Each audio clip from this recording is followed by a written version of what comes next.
Hello everyone, I'm back for another real estate private equity case, doing Joshua Carr's black and green multifamily case.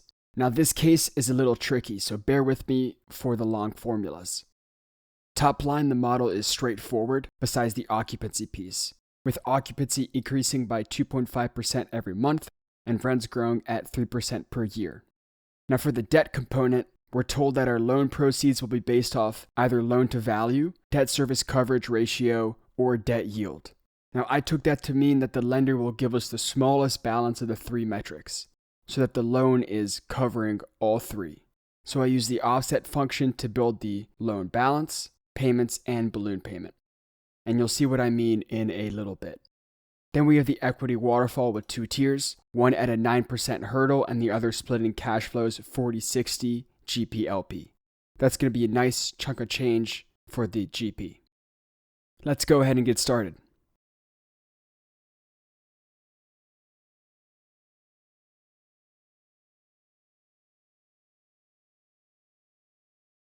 As I've done in previous videos, I build out the months, taking the number of months to the analysis period, plus 12 months for valuation purposes.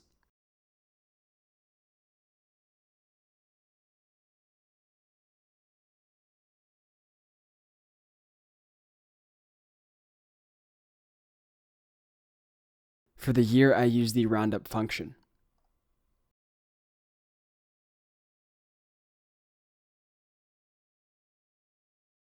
We're told in the case that occupancy begins at 60% and increases by 5 units, or 2.5% every month.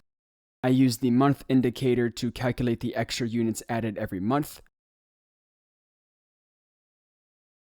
gating the number of units at 200, which is 100% occupancy, using the min function.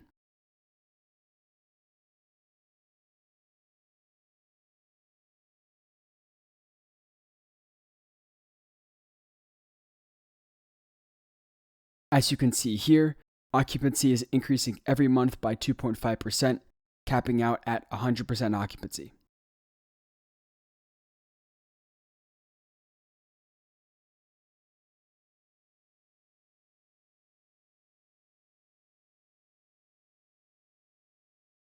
Rental revenue is straightforward, being the occupancy times the full rental revenue, grown by 3% per year using the year function.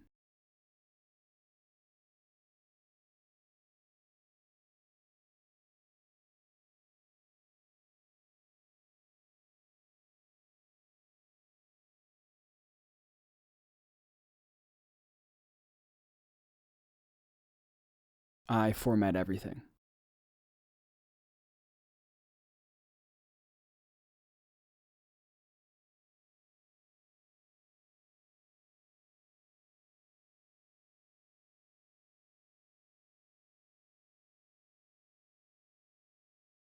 Potential gross is simply revenue in this case.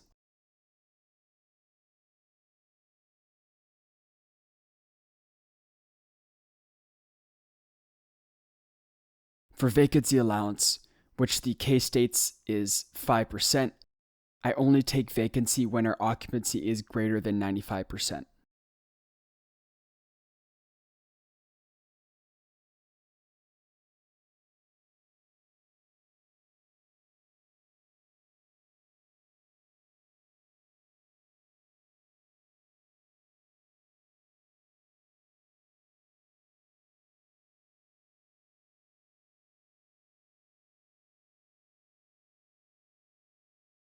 To do that, I need to use a greater sign, not a greater than or equal to, which I fix here.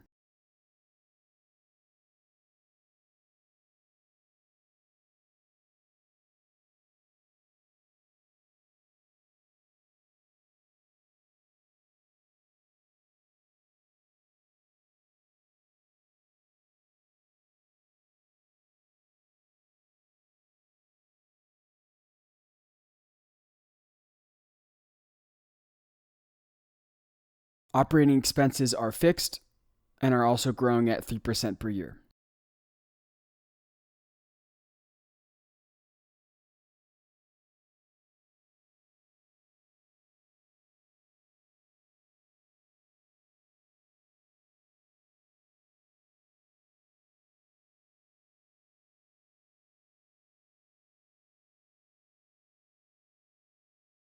NOI is effective gross revenue less expenses.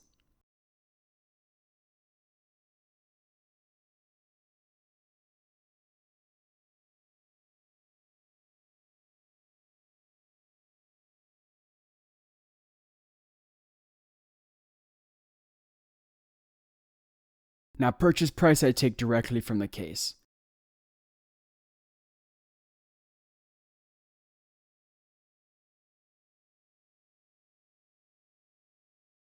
As are closing costs, being 2% of the sale price.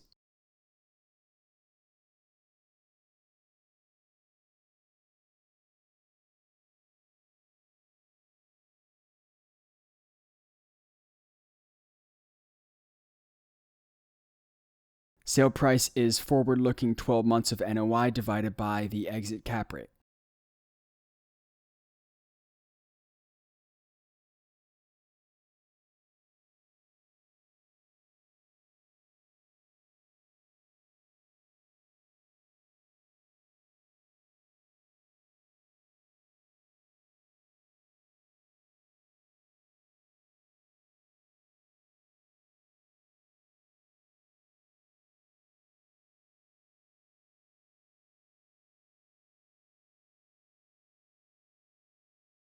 And as you can see here, we have the property sale at the end of year 10.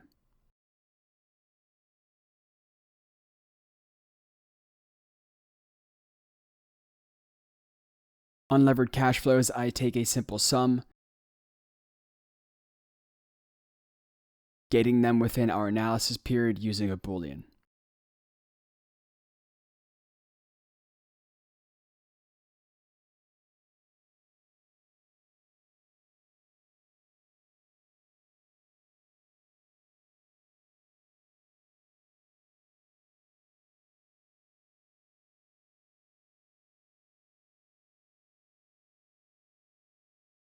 Here I reformat.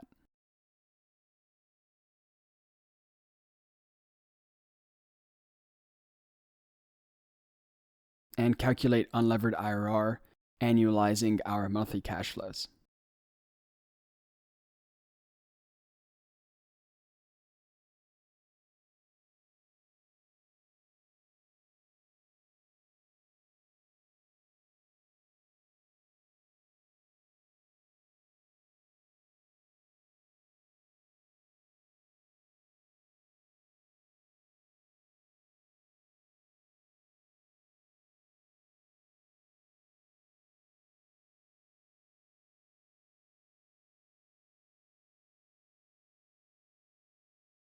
Here's where things get interesting, so bear with me here.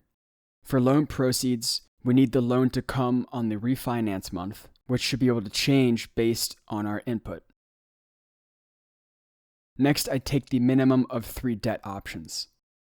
The first is LTV, or the property value at a 5% cap rate, multiplied by the maximum LTV of 80%.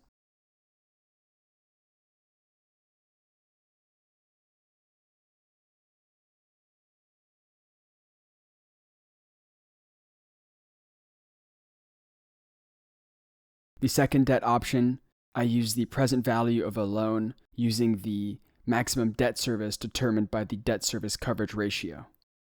The DSCR determines the maximum annual debt service payment, which I then feed into the present value function over 30 years to solve for the loan balance.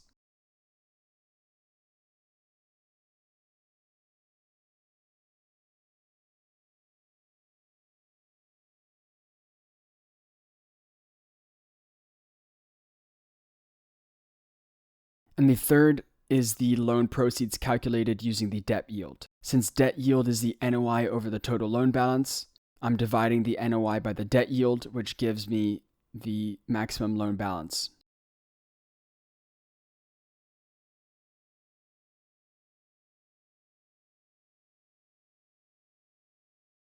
Here's the min function in action. The largest loan balance using LTV of 80% is $120 million. The largest loan balance using debt service coverage ratio of 1.25 is $86 million. And the largest loan balance using debt yield of 6% is $125 million. So because the loan needs to fit all three constraints, LTV, DSCR, and debt yield, the largest loan balance possible is $86 million.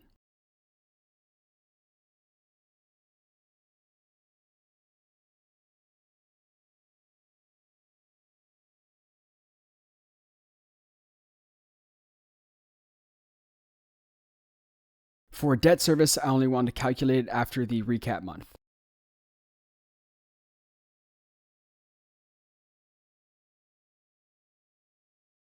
Then I use the payment function, inputting the 6% rate, 30 years of amortization, and use this offset function to find the loan proceeds, since it will change cells based on our inputs for refinance.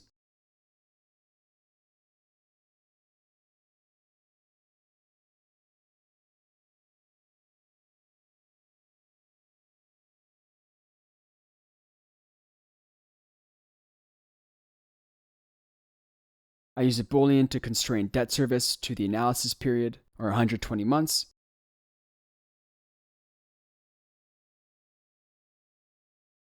and close out by dividing by 12 to solve for the monthly debt service.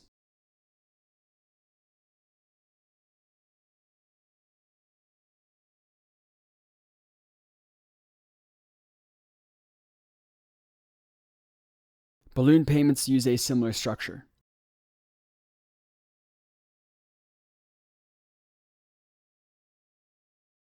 I use a Boolean to make sure the debt service payment occurs at the end of analysis,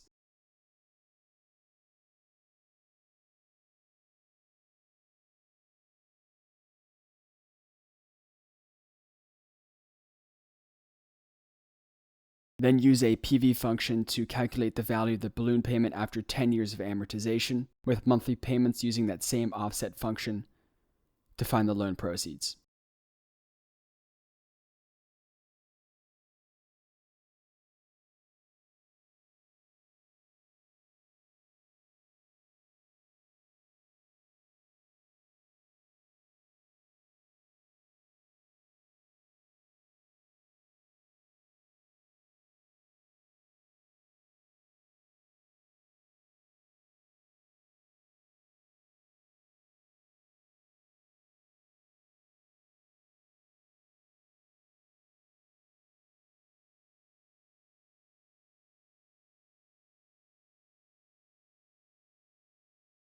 Here I just check that the balloon payment is calculating as expected, and it is.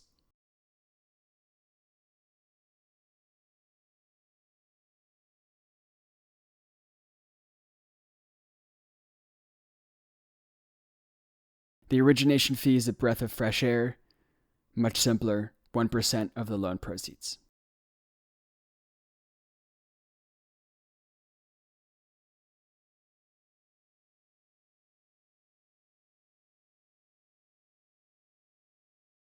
Levered cash flow, I constrain the cash flows to the analysis period,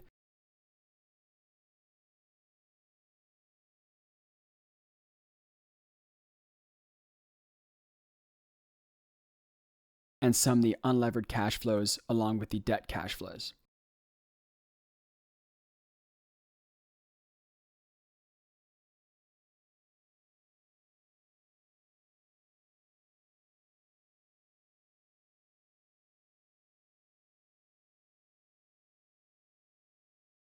And calculating levered IRR is the same as calculating unlevered IRR.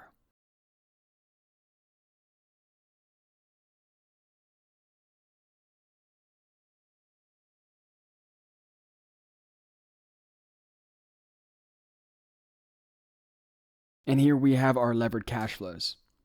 And in the next episode, I'll build out the equity waterfall and also sensitize some of our inputs to flex the dynamic aspect of the model.